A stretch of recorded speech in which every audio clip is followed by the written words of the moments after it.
Welcome to Sex is Medicine, your #1 resource for holistic sex education. I'm Devi Ward Erickson, and I invite you to join me every week for another enriching and powerful conversation about the intersection of sexuality, spirituality, pleasure, and personal growth. Each episode of Sex is Medicine is dedicated to awakening your heart and mind to the true purpose and power of human sexuality. Please join me on this journey of self-discovery as we explore the art of using pleasure as medicine to awaken, heal, and empower every area of your life. Sex is Medicine broadcasts every Thursday at 7 p.m. Pacific on Contact Talk Radio Network. You can listen to the replay and subscribe to Sex is Medicine on Spotify, Stitcher, TuneIn, iTunes, iHeartRadio, and YouTube. And now get ready for another episode of Sex is Medicine.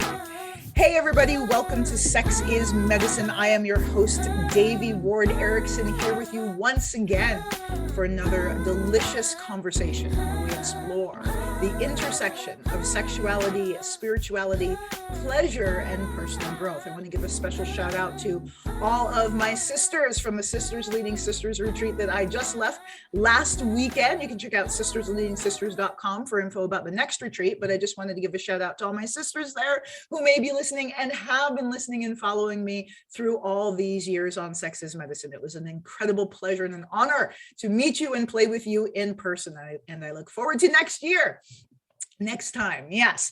And then today, I just wanted to let you all know that this is our last Sex is Medicine episode for 2021. This is it, my friends. We're taking the winter off. We're going to rest and integrate and heal and cultivate new content and cultivate all kinds of new amazing stuff to offer through the Institute of Authentic Tantra Education. So you want to make sure that you are signed up for our newsletter and signed up for our social media so that you will not miss any of the amazing content that is going to be coming at you in 2022. We have some incredible things on the horizon, some wonderful programs for all of you, updating our certification curriculum to even higher standards. So there's all kinds of wonderful things coming down the pipeline from the Institute. And I want to make sure that you stay connected and you don't miss a single yummy drop. So make sure you sign up for all of our free offerings at authentictantra.com. We have so many free stuff for you.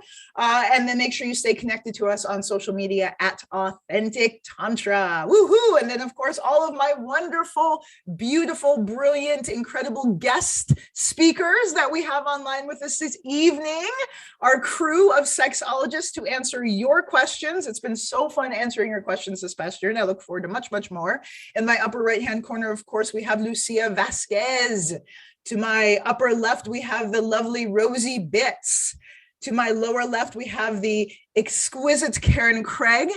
And to my lower right, we have the stunning and regal Sequita Whitfield, who also is at my house. You may recognize her view from previous episodes. Yay, awesome. So we have some awesome questions to answer for you, our wonderful audience, this afternoon that you have been sending to us individually and collectively.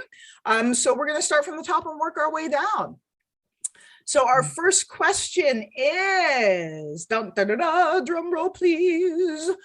What do you do when someone is having issues keeping their erection and they are very new to you?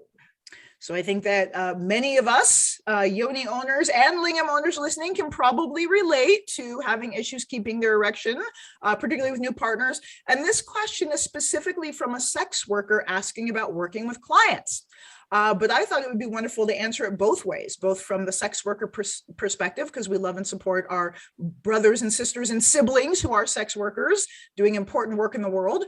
But then also for your average everyday person who may be struggling with maintaining an erection in new circumstances. What is the cause of that and why is that occurring? And what can we do in the moment? So who wants to be the first to take a crack at this? What do we do when we're struggling with an erection in a new situation? How can we support our partners with fluctuations in erection? What are your guys' thoughts? I would probably approach it from potentially an anxiety standpoint. So like there's no reason that you have to dive in at that moment. Like you can pull back and, do some breathing together, do some ocean breath together, and, maybe some conversation around like, what are they feeling? What are they experiencing? So, maybe it is performance anxiety, and having some conversation around that. So you're really creating a safe space for them.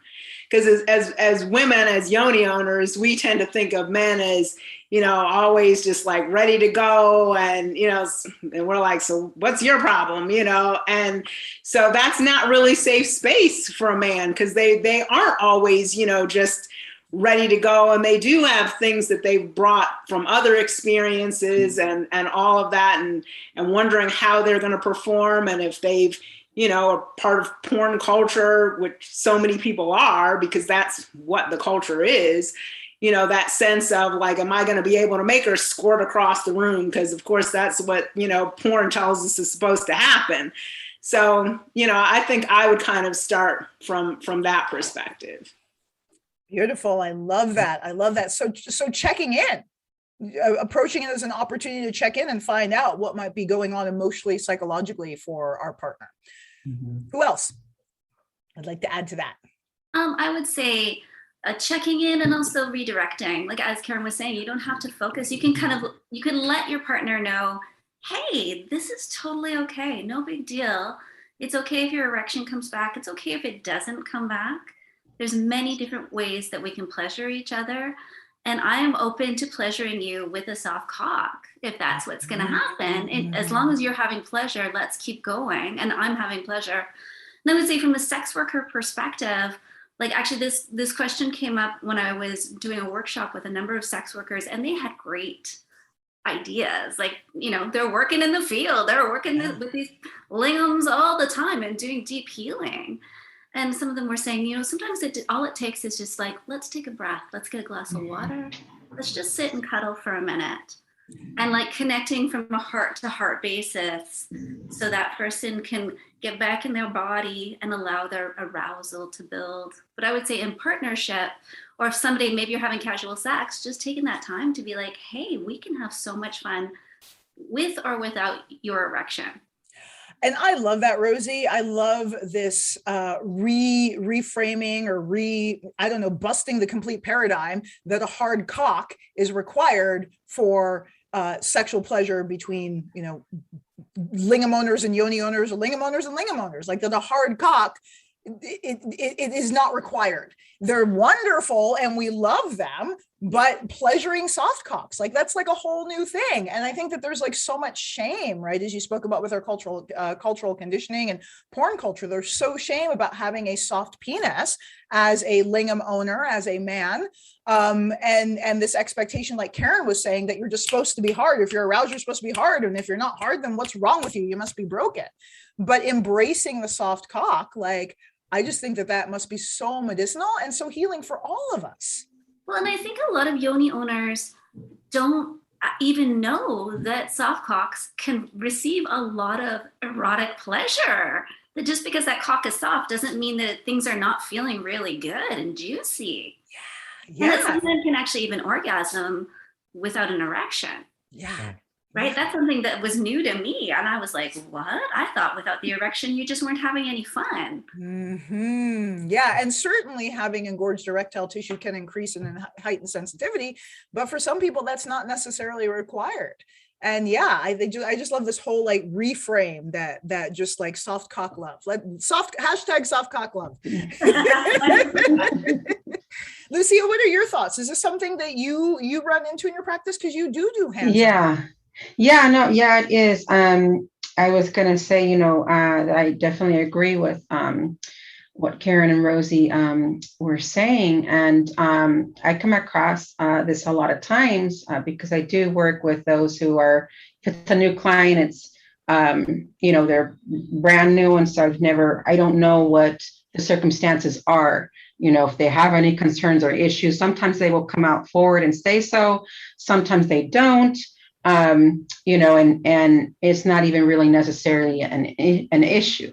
But what I do see happen is a lot of times, which is why the breathing is so important, is they are, when they're going through that process of reaching orgasm, they are breathing very, very at a high, hard pace, right? And so the breathing is really encouraged to, to get them to relax more, right? And then also what I do is I'll massage around the in between the perineum and around the inner thighs and right below the scrotum, just because there's it also helps with relaxing with your vagus nerve along with the breathing, because those nerves are heating in those areas. And so a lot of times it's just stuck energy that needs to get moved. It's same thing in the performance anxiety. And again, with that, the heart rate, beating with the breath, with the breath work, is getting them to relax a bit more here. And so I've definitely just show compassion, right? Be kind. Sometimes there are those that they take it really hard. And so sometimes they'll use their words and they'll say, I'm sorry, don't know why I'm not functioning properly today, and so I'll just let them know, hey, it's okay. We're just going to take it a little bit slower. I'm going to have you do some deep breathing. And then there's different techniques or motions that you can massage and use. And it's not like this rush, hurry process, right? And so it's a little bit, you're taking your time, right? And so I do specialize particularly in those kinds of, and it's on my website, that it's that ending part where which is considered a linga massage is going to take some time. So it's not something that's, if it's going to be just a quick couple minutes, then you're not gonna it's not enough time to be even become erect for some. Others it is, but that's kind of the approach that I take. And I also then refer them to, if they want to, if they have concerns they would like to work on, then I refer them to their coaching services. And so I get, a variety of those that are coming in brand new and just kind of being curious. And then something like this comes up. And then again, you explain this idea of, a soft penis. And, and I don't think that, I really think that it comes down to just not knowing that you could actually, there's just sometimes that there's softer skin, and especially with those who like are maybe above the age of 50, 55-ish, as what I've seen is the ones that are above that age. As we age, what I've seen is a lot more, sometimes there could be more excess skin, right? So we wrinkle over time, right? Our skin is naturally in our body is going to wrinkle over time. And so sometimes there is a little bit more excess skin. So it's softer and you still become erect. You can still become erect, and you may not feel it as hard as you might somebody who is, maybe in their 20s. Yeah. So, so the strength of the erection. So the strength, and also the tissue that you're feeling, for especially also for those who are some circumcised versus uncircumcised, there's going to be additional skin on some, and some of them don't have it. And so the feeling of it, you will feel that some are quite squishier, right, than others. And that's perfectly normal. If somebody is coming to me and they're saying, oh, I'm so sorry, I don't know what's going on today. And I'll say, oh, no, don't, it's okay. This is quite normal. There's nothing wrong with you. And other times there's people that come in and they don't say anything, but you can tell that they are worried, right? And so again, taking them back to the breath work, and having them doing the deep breathing, and then doing massage around the pelvic areas to kind of get them to relax into it. And I love that you gave I love the methods that you gave to help support support that process. And I just want to carve out here why the breath is so important, because it was a revelation for me to when I learned that the parasympathetic nervous system governs erection. It governs the erectile response. The parasympathetic nervous system is about resting, is when we feel safe, right? When we feel safe and rested. And so it makes so much sense when we're in the performance anxiety, erectile fluctuations make so much sense, because if I'm anxious, I'm not in my parasympathetic response. I don't feel safe. I feel anxious. I feel afraid. I'm in that fight or flight response. And so my nervous system actually is not able to support the erection because it's getting ready to flee or throw down, fight somebody, right? And so this also makes a lot of sense when it comes to just like, it may not even be performance anxiety, but for a man, if he's just had a really stressful day, right? And he's in his head thinking about stuff and chewing on the day, he's not going to be able to get, his erection may fluctuate, or he may not be able to get an erection because he's stressed. So stress is a boner killer, really important for us to be aware of.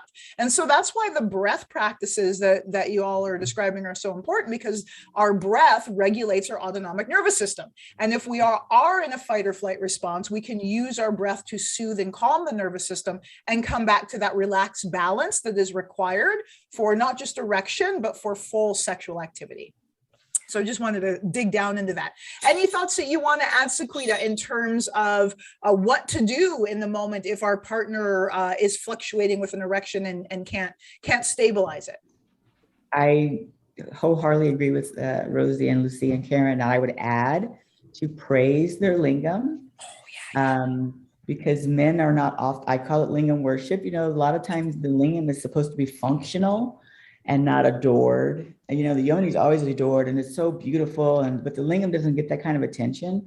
And so when I give them that kind of attention, they totally relax and they feel safe. And emotions come up because they've never had that kind of attention given to their lingam. Yeah. So I would offer that. I love that piece. The words of appreciation, using words as medicine. That's tantric speech. So using our tantric speech to bring praise and adoration and worship. And it's particularly when the lingam is soft, right? Giving praise and worship to the lingam when it's soft, because you're so right. It's like there's a demand. The only purpose of the cock is to pound pussy. That is, the purpose of the cock, at least in porn culture. So to be able to just offer, to honor the lingam in all of its iterations and adore the lingam when it isn't performing. I love that piece. Yeah. Yeah, I just also wanted to add too, in my own personal experience too, when it comes to just relationships in general and intercourse is, when I have encountered that happening before, is that I just go and I give attention to other parts of the body, right? Yes. So oral, right? Oral kissing all over the body, giving oral sex and that usually, really works, and just spending the time there, like how Sequita is saying, worshiping the cock, right? And I was just going to add for going back to the sex workers is a lot of times there's a huge difference of being present in the moment. And when you come in, sometimes a lot of the clients, they want to talk about how their day went. They want to, and they're talking throughout the whole entire session. And then you get to this part, and I've seen that happen where they're not able to really connect there because they weren't really feeling into the moment. Yeah. And so one of the things that I do is we talk for the first few minutes of the session, and then I encourage them to kind of just rest, relax, breathe, and be present in the moment, because this is about experiencing, exploring pleasure and hitting the different areas of the body that are going to be, awoken. And in order to do that, that you need to be present in the moment. Yeah. So I just wanted to add that. It's very beautiful. Important. Thank you for that piece. It's all, and it all ultimately boils down to nervous system regulation. That's like the key to life. I just wanted to piggyback on what everyone else has said. Like, I love the conversation because it's focusing on a man, focusing on a lingam owner as a whole person. As opposed to like, as women, we think about being objectified, and there's a lot of conversation around that, but it's really objectification of men, of lingam owners, when the sole focus around their sexuality and sexual performance and even just their personhood is around their penis, like one organ, and the organ in one state, in an erect state. So, I love what the other panelists have said, that really like this is a person, a whole person, and we're focusing on them as real people and not just like a sum of their parts. Yeah, exactly. Yeah, beautiful, beautiful. Yeah. And then just one more thing that occurred to me, Lucy, is I just want to celebrate the fact that you said oral, and then you brought our attention to kissing the whole body. As part of oral, I love that. Again, that reframe, that oral isn't just, oh, I'm going to put a penis in my mouth. Oral is kissing the whole body. Oral sex is my lips kissing every inch of you. I love that. So thank you for that reframe, Lucia. All right. Question 2 is from came through Lucia. I have a strong interest in wanting to learn more about Tantra, but my schedule is so very busy. How can I benefit from learning more if I don't have a lot of time? Well, that all depends on the style of Tantra you want to practice, my friend. So what are your thoughts on this when someone says, and this is common, because there's misconceptions about what Tantra is and isn't, but that is a thing that people say, oh, well, Tantra, I'd love to do, but I don't have time. It takes too much time. So what are your thoughts on that, you guys? I would say yes. If you want to dive deeply into authentic lineage-based Tantra, it's going to take some time. It's going to take some commitment, like anything else you're going to do in your life, like working out or any other self-care or any other learning. So yes, absolutely. But there are many gentle paths. Like I started to learn about different types of Tantra when my kids were little, right? My life was very busy, very full. I didn't have a partner who was interested in it. So you have a book by your bed that you read a little bit every night. These days, there is so much good, like, Davey was saying, there's 220 episodes of Sex is Medicine that you could start listening to, driving in your car, put on a podcast, make a choice, probably narrow it down to like, what do you want to learn in Tantra specifically? And then you can get books, you can get podcasts, you can follow people, you can ask questions. You can definitely do the drip feed of Tantra. Yeah, thank you, Rosie. Thank you. So exploring some intellectual study of Tantra before even needing to engage in the yoga of Tantra. Yeah. Anyone else? What are your thoughts? Yeah. I mean, go ahead, Karen. Go ahead, Karen. Okay. As Rosie was saying, just and it doesn't have to be just intellectual, because it's really weaving it into your current life. So that's what the yoga is. It's like, if we're doing yoga, it has to be, we're doing yoga in the context of our life, like not something that we just go somewhere and try to find some time for. And the concept of time is really what you're prioritizing, because time, there's 24 hours in our day. And so a lot of it's how are we prioritizing it? So if we're prioritizing it around our well-being so that we can give to our children, give to our spouses, give to our job, like we have to be whole and healthy. And if we're understanding Tantra, and authentic Tantra is a healing modality, it is somatic. So it's not just about, having 3 hours of sex, that's, can be part of it. But I mean, the focus is really on moving those blocks so that we really can be full, whole, integrated people. So, I mean, I'm looking at it more from a perspective of like, what's important to you? Are you important to you? And if you're important to you, then the time opens up for you. It's just like going to the gym or anything else you want to do to support your well-being.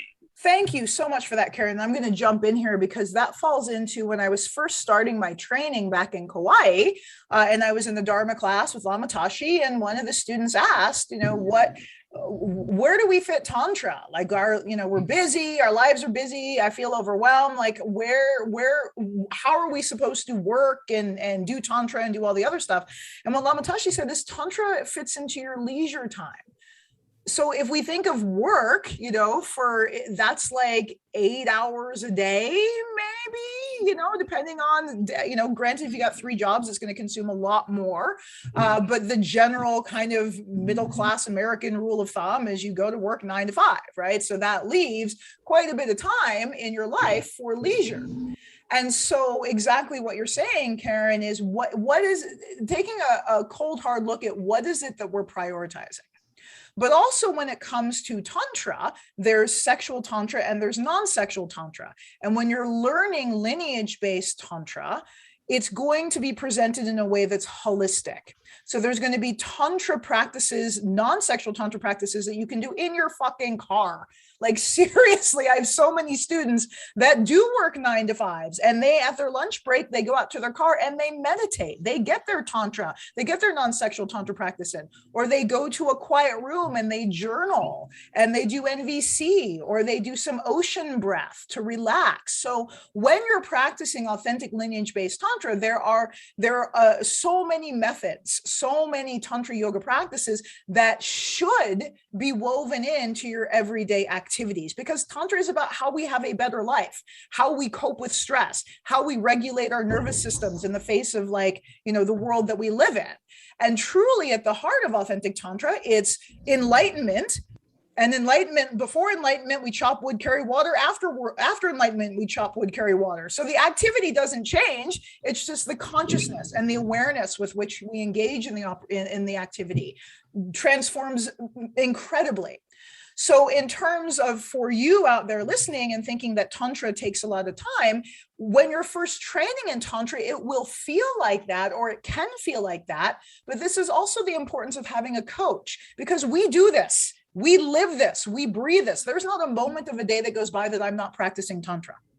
There is literally not a moment. Every breath I take is part of my Tantra yoga practice. But that was a process to arrive at that space. And so having a guide and a coach who can walk you through that process and support you as an individual in plugging in your Tantra yoga practice so that it becomes a rhythm, it becomes a practice. And just like Karen said, it's like going to the gym or going to the doctor or going to the dentist. It's something that we have to choose to prioritize for our well-being.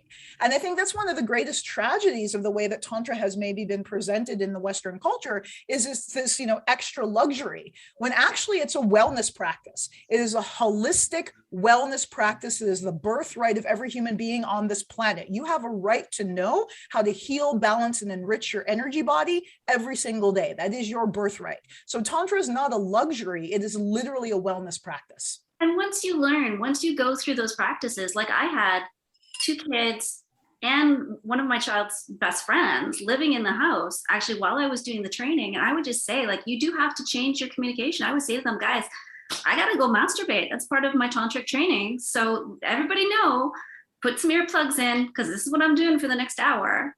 Mm-hmm. Right. And I have done non-sexual Tantra with my whole family and most of my friends. Yeah. Right. My stepfather, who's very sick, I've sat and we've done non-sexual tantric practices. My kids, for sure, we've done a lot of, and they utilize a lot of non-sexual Tantra in their lives.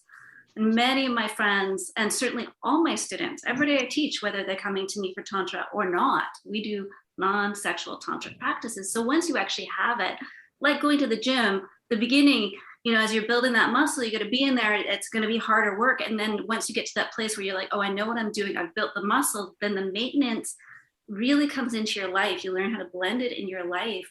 And it's beautiful. Like as a mom with kids, and maybe Lucia can talk about this as well. What a beautiful gift for my children to have and to know and to be able to talk openly about sexuality, and also to see this as non-sexual and sexual, like the blending of both together in a non-dualistic type of practice.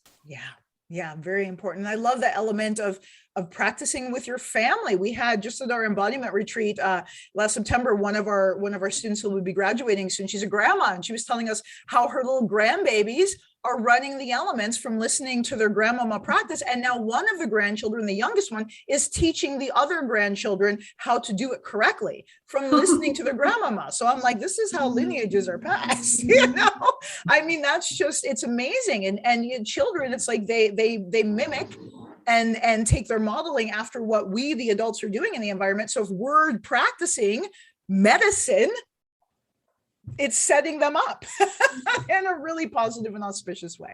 Did you want to add something, Sequita, to having time to practice? Yeah, just I remember when I first started my training, I thought, oh my God, 3 hours a week seemed like a lot of time.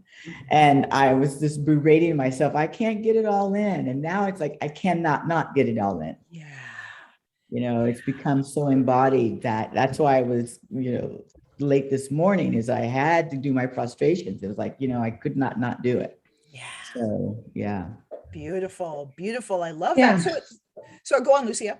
Oh, I was just going to say and add that,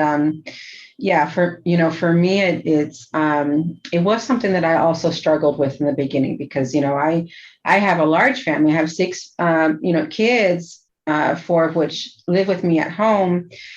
And my schedule is definitely very busy all the time and it's nonstop. And I guess I had a mindset going into it with that I had to have a set schedule and have a certain time every single day, to set aside time for this. And it wasn't working, and because like a doctor's appointment or you go to the gym, right? It's so easy for you to make that appointment, right? And so with Tantra, it's a different, it's a completely different lifestyle where I learned how to go with the flow and it didn't have to be a certain day or a certain time. And so now, what I do is I don't have a set time that I do meditation. It's when I feel good to do it, for one, when I want to, and whenever then I have some free time. And there is some free time in my day, regardless of how busy and crazy it ends up getting, I can squeeze it in. And if for whatever reason it's not going to happen that day, it's okay. I move on to the next day, but I'm not beating myself up anymore about it, and so it's just it's more relaxed, right? And now that I am a bit more relaxed about it, I actually can see now where there's actually time, where before, there's this concept of time and people are always so busy. But when you actually, if you take a journal at the end of the day and you actually write down and jot down, what did you do throughout the entire day, you're going to actually find that there were moments that you did have time, but you're not seeing it because your mind is, constantly going, and so, the ocean breathing is what really helped me to bring my calmness and relax in general. No matter what arises, I would say the number one tool that I use and that I use in the home is the ocean breathing. If my kids know, to encourage me to do the ocean breathing, if I'm mad or angry about something, oh mom, you gotta go do some ocean breathing. They're like, Mom, go regulate your nervous system. You're in fight or flight. Your amygdala's triggered right now. And it's funny too, because sometimes I'll be doing it and my little 7-year-old, he thinks it's cool. He'll come out and he'll join me, and he'll just start making the sounds. And it's just it's so cool. You have to experience it. Wow. And so, and the other thing, that I tell or encourage others to ask themselves when they are interested in some kind of a tantric path, is to really set your intention and really look at yourself. Like Karen was mentioning, is what is your intention and what would change in your life if you made yourself a priority? Right. And so ask yourself that, and, then based off of that, then you're going to want to make the adjustments, in your life. I love that. That is so huge, because it's like ultimately the goal of Tantra is to alleviate suffering. So, if you do practice, like the reason to do the practice is to free yourself from suffering. So to be happier, like there's all kinds of shit that I do during a day, or that I will say mainstream America does in a day, that isn't to cultivate happiness. And in fact, cultivates the opposite of happiness. So can you take 10, 15, 20 minutes out of your day specifically to cultivate happiness and joy? And that's kind of the thing. And I know for me, with Tantra, like Tantra can be broken down to 10 breaths. Like we're not talking about, oh, you gotta, masturbate for an hour starting out. No, that's not where you start. Where you start is, can I sit and follow 10 breaths? Can I sit and follow 21 breaths? Can I visualize and breathe at the same time? So we start small and we build from there. So what you're able to do after 3 months of practice is very different than your first 3 weeks of practice. That's the thing. And I love what you described, Lucia, about liberating yourself from the rigidity of like, okay, 6 o'clock every day, I need to do. That works for some people. And I know for me, because I was a dancer, that's the way I trained. It's like, okay, you do 20 bar exercises and and you 5 o'clock every day. And so that worked at first. But after a period of time, when the yoga actually integrated in my consciousness, now for me, that kind of rigidity doesn't work. Now for me, I personally need more fluidity. But part of that is because I'm wired to want to practice. And so we also have to be mindful when you're starting a new practice, it takes a while to wire that into your brain, like literally new neural pathways, and to wire it into your nervous system. So initially there may be more of a sense of effort to get the practice in, but once it's wired, then it becomes habit. That's the thing. We want to get to the point where our Tantra yoga practice is habit. And we can just be walking around the house or, going through our day and be like, I really want to self-connect. I think I'm going to sit down and do some space element meditation to connect with myself. Or, wow, I'm having coffee and I'm really enjoying the view. I'm going to do my pleasure journal. Or, wow, I've got some time before bed. I want to do a little OAP practice and stimulate some sexual pleasure in my life. So it becomes second nature after a period of time. And initially, it's going to take a little bit of discipline. But again, we're doing things that are increasing beneficial hormones in the body, anti-aging. It's good for your physical health, your mental health, your emotional health, your spiritual health, and your sexual health. It's good for us. And you can generate that in 20 motherfucking minutes a day. Like, seriously. You can do it. I have faith in you. What occurs to me, like Lucia was saying, if you look across your day, you're doing something with your day. And the thing is, like, so what we are often doing is using tools that really aren't creating what we want to create. So like somebody did something or said something, and so you're angry about it and you're ruminating about it. And so you spent like 20, 30 minutes thinking about it, maybe talking to someone, so-and-so did such and such, when you could use the same amount of time and do a water element meditation, to help move that anger and to bring you into a space where you can see clearly, see the whole situation clearly, your role in it, what the answer is in that same 20 minutes, and then I think about, things like when people are anxious about something, are they taking a half an hour and watching TV just so they can relax? Or eating something just so they can relax, when they could use the same time or less time and do some ocean breath or, do some breath work to help to support their nervous system. So it's really everyone's using the time, but they're using it in a way that is actually perpetuating their suffering as opposed to relieving it. Exactly. And that's because that's what this culture supports and offers. So Tantra is giving you literally a new paradigm, is giving us all tools to heal and to actually come to authentic rest, as opposed to disassociating like our culture, encourages us to do. So yeah. So Tantra does not have to take a lot of time, is the point. And again, small bites. Right? You're not going to eat the whole pie in one sitting or you're going to get sick. So, but if you eat a little bite one day and eat another bite the next day, you get that deliciousness in your without the negative side effects. Yeah, I just wanted to also just add, for me, with the non-sexual practices, I am a lot more fluid about that. And I I just fit it in whenever, right? But with the sexual tantric practices, I do schedule those because my schedules can sometimes be crazy. I want to make sure that I am, setting aside some time for myself. Then I do make time to put that into my schedule, like an appointment. I'm going to set up a date for myself, so that I can give myself the attention that I need and that I want and that I desire. Beautiful. I love how you differentiated that. Thank you, Lucia. Yeah, because that is something that, particularly sexuality, particularly because of our cultural conditioning, it is something that can often be brushed to the side. And I'll do it when I feel like it, and then you never feel like it, right? So having that plugged in, the sexual yoga plugged in for consistency can be very, very supportive for people. And that's what we often recommend for couples particularly. Yeah. Yay. All right. So last question, it looks like, because we've had such a juicy and enriching conversation, we're getting close to the end of our time here. So the next question is, how can I stop wet dreams? So there's a lot that comes up for me with this, a lot of questions to be answered before I answer that question. So what are your guys' thoughts if someone came to you and said, how can I stop wet dreams? Where's your mind going to go first?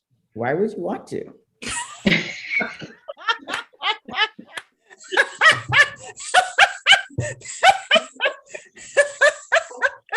Good question, Sagi. Well, let's just say this person, exactly. That's a great first question, because often the reason that we would want to, or someone would want to stop wet dreams, is shame, embarrassment, thinking that there's something wrong, sexual suppression, like, ooh, I shouldn't be having this. It's dirty. It's gross. It's bad. I don't want my mom to know, or I don't want my partner to know. So I get, the first that I get is embarrassment and shame is why people would want to, is they think that there's something wrong, or that it's dirty, or they want to hide it.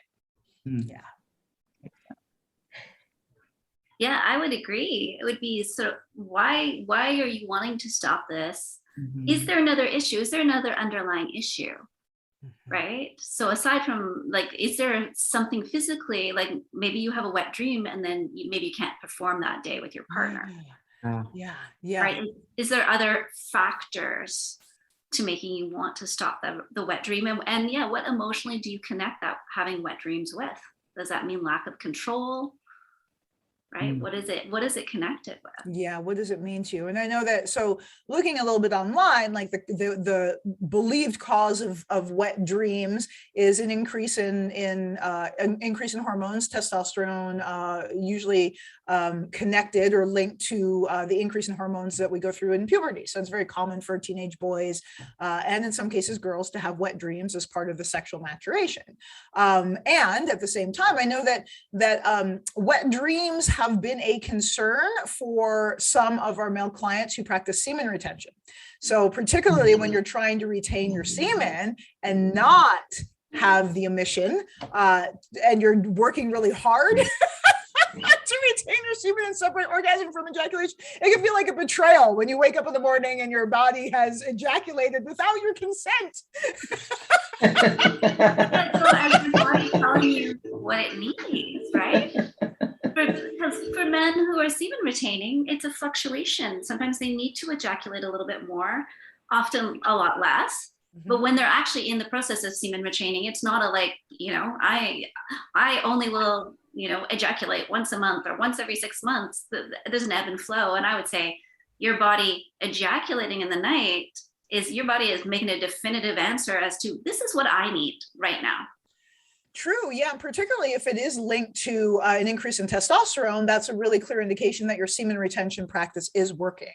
That being said, this is addressed in Tibetan medicine as a potential, if the wet dreams are, I guess, excessive, which is kind of vague, like what's excessive to me is not necessarily excessive to you, but maybe to the Tibetan doctor, it would be considered excessive. If it is excessive, it can be an indication of a weakness in the downward voiding winds.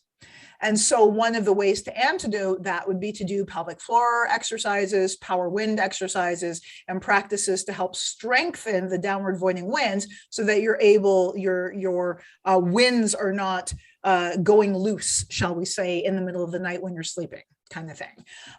So, for me, when I hear, how can I stop wet dreams? The first thing that comes up for me after why, because that right there, why do you want to stop them, is a huge, huge piece. But the next question for me is, well, how old are you? Are you 15? Because that's a whole different conversation than if you're 55, right there. So how old are you? Why do you want to stop them? How old are you? And then also, how long has this been happening?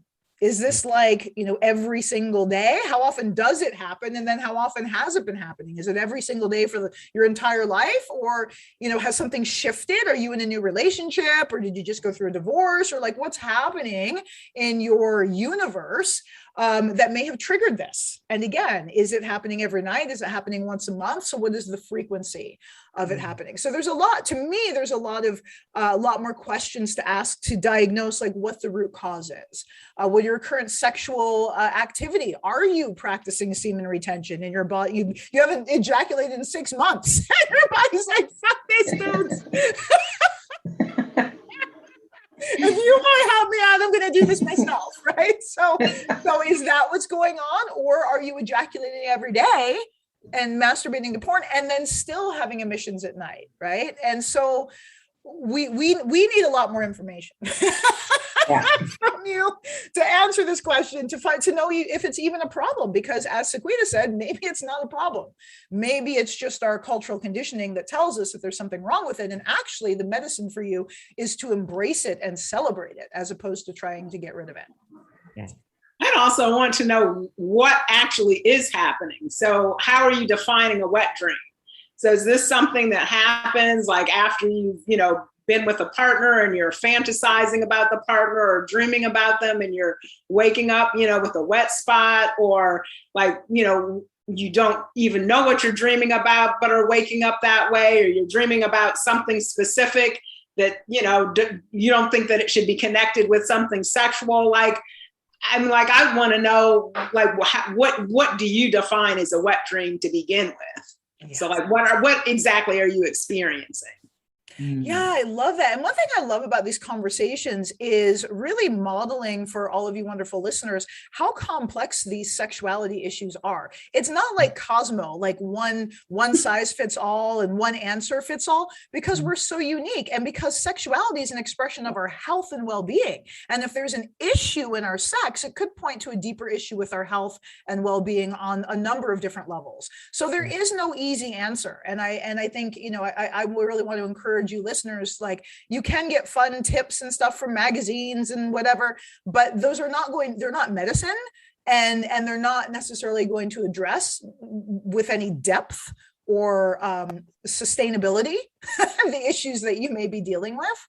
And this is why, again, I'm not, this isn't meant to be an infomercial, but it just keeps coming home to me how really important it is to have guidance and support in this area, just like physical, if you're physical therapy, you're not just going to go to a YouTube video on the internet to figure out how to rehabilitate yourself after surgery kind of thing. Right. So similarly with sexuality, there's a dearth of supportive, integrative, mindful education about it in the world. And so having people who specialize this to walk you through and just, give you like fucking peace of mind, dude.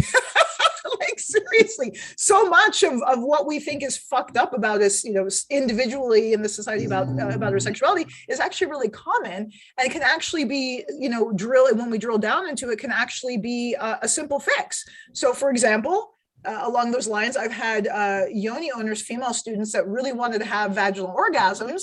And through our conversation and just kind of like getting some feedback from them about their sexual experience and what they're doing with their breath during penetration and the position they're in, all that, all we did was just shift a few things. Open your mouth, relax and breathe. When you feel your pleasure, instead of clamping down, relax, open your body, breathe, maybe change your position to this. And like in one session, they're having fucking vaginal orgasms that they couldn't have their entire life. So sometimes it's a really simple fix. But if she didn't work with me and I didn't have the expertise that I have, she would have never gotten that from like a YouTube video or a fucking Cosmo article, right? Yeah. Yeah. You know, when I think about the Cosmo article, it's this concept of one size fits all. Yeah, exactly. Oh, okay, so that then I'll work, you know, try that and that'll work for me. I mean, you don't go into a shoe store and you see the display shoe and you're like, oh, okay, I'll take that one, because you know it's probably not going to fit. It's not your size, you know, so you look for your size shoe. Like one size does not fit all. You know, so it's like, I love that, Davey, you know, just the idea that it's like, yeah, this is very individualized. Mm-hmm. Yeah. And the other thing I want to take up time to talk about, because this is our last show for the year, is I want to talk about Gspot vibrators, my friends, because this was not on the schedule, but it's coming up now because it's one of those things that pisses me right the fuck off. So your Gspot is erectile tissue that needs to engorge. It is your urethral sponge. It's spongy tissue that surrounds your urethra. It's part of your erectile tissue bed, internal erectile tissue. It takes time to engorge. You're not going to put your finger on the front wall of your vagina after walking out of the shower, unless you've been, you know, fantasizing and masturbating in there and like have an orgasm because you just touched your G-spot. That's not the way it works. It's like a penis. It needs to be engorged. And it responds to pressurized friction.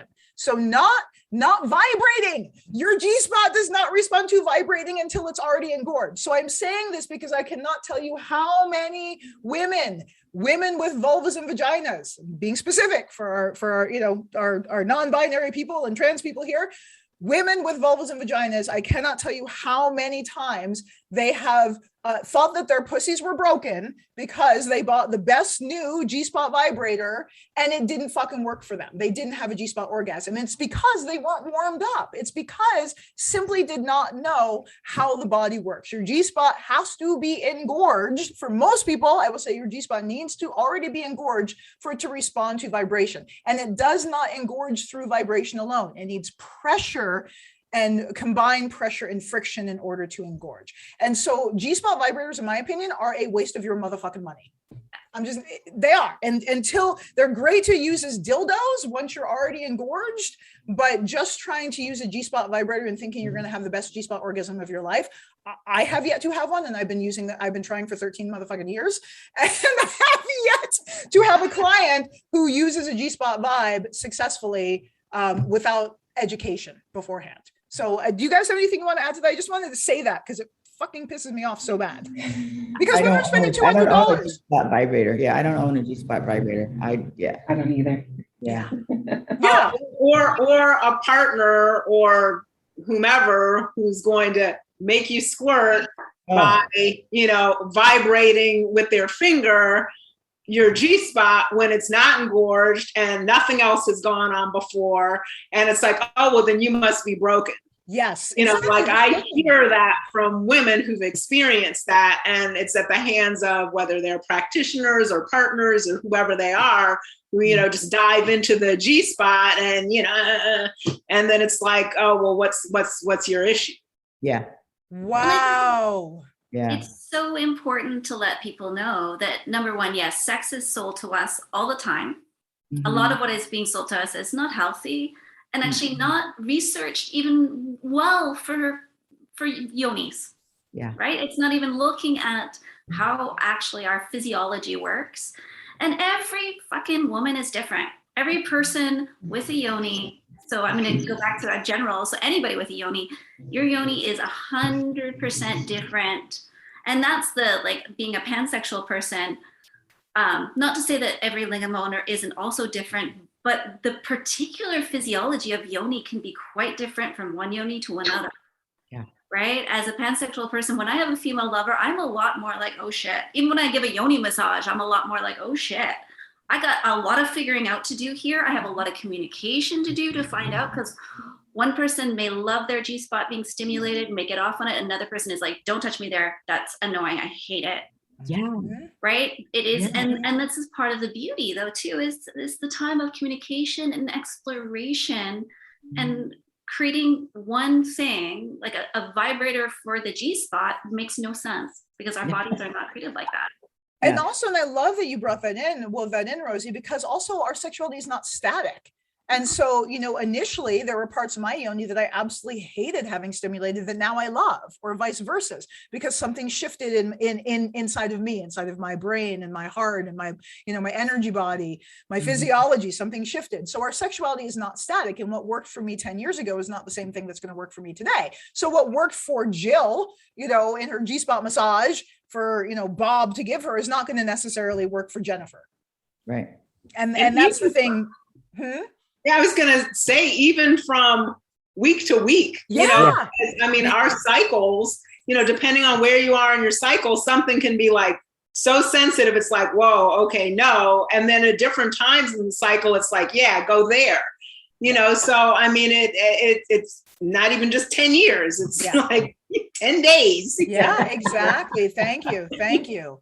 Yeah. So Gspot vibrators, ladies, if you, I would say don't spend $200 on one. It's not going to give you the best orgasm of your life. It will sit in your drawer most likely. If you want to try them, start with like a $30 version first, and don't feel like you're broken if you don't have an orgasm from vibrating on your Gspot when it hasn't been engorged for 20, 30, 40 minutes already. Yeah. So my honey wand is my Gspot's best friend. Yeah. The honey dipper wand. Yes. Yeah. Because ergonomic. I call it the Gspot crowbar. Get you one today, ladies, at AuthenticTantra.com. Gspot crowbar. All right, my friends, we are actually over our time today, but that is okay. We so enjoyed spending this time with you. Everyone, I'm going to have you do a round of who you are and where we can find out more. Let's start with Lucia in the upper right. Who are you and where can we find out more? Oh, yeah, you can simply Google my name, Lucia Vasquez, and all of my social medias will pop up, or you can use my website, which is embodiedelements-wp.com. Yay. All right. Rosie Bits. You can find me at rosiebits.com. And yeah, if you Google me, everything will pop out. Lots of many things, plus lots of juicy naked pictures. So Google me. Well, shit, with that invitation, let's do it. Karen Craig, who are you? Where can we find out more? ExploreTantra.com. I'm also a Tantra Mastery and Certification Instructor for the Institute of Authentic Tantra Education. So you can find me on the AuthenticTantra.com website as well. Woohoo! All right, and Sequita, you have a similar bio. You can find me at simplytantra.com. Also, I am a Tantra Mastery Instructor at Authentic Tantra Institute, AuthenticTantra.com. Yay. All right, everybody. So as we said before, make sure that you stay tuned. Also, I just want to give a shout out. We are launching a Tantra Healing for Black Men program. I apologize for not putting that out front when we first started the show. It starts November 2nd. So if you still have time to jump in, please do. Even if it's a little bit late, you're listening to this episode a week later, that's okay. We will still open the doors wide for you. All the sessions will be recorded and uploaded to your online vault, and you will have access to all of that material for a year. So Tantra Healing for Black Men, sign up at tantrahealingforblackmen.com, quite frankly, and stay connected to us at AuthenticTantra.com all the time. Look forward to seeing you all in 2022. Make sure you give us a shout out in the meantime at Authentic Tantra, Instagram, Twitter, and Facebook. Have a beautiful night, my friends. I won't be seeing you next week. I'll be seeing you next year. Have a good night. You've been listening to Sex is Medicine with Devi Ward Erickson, your #1 resource for holistic sex education.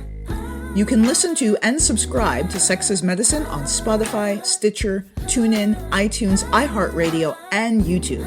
Just search Sex is Medicine with Devi Ward. Stay connected with me and my guests on Instagram, Facebook, and Twitter at Authentic Tantra, and learn how you can use Tantra as medicine to heal, awaken, and empower every area of your life at AuthenticTantra.com. Make sure to tune in to Sex is Medicine every Thursday at 7 p.m. Pacific on Contact Talk Radio Network, and join our watch party every Thursday evening on Facebook at Authentic Tantra. We look forward to you joining us next week for another episode of Sex is Medicine with Devi Ward.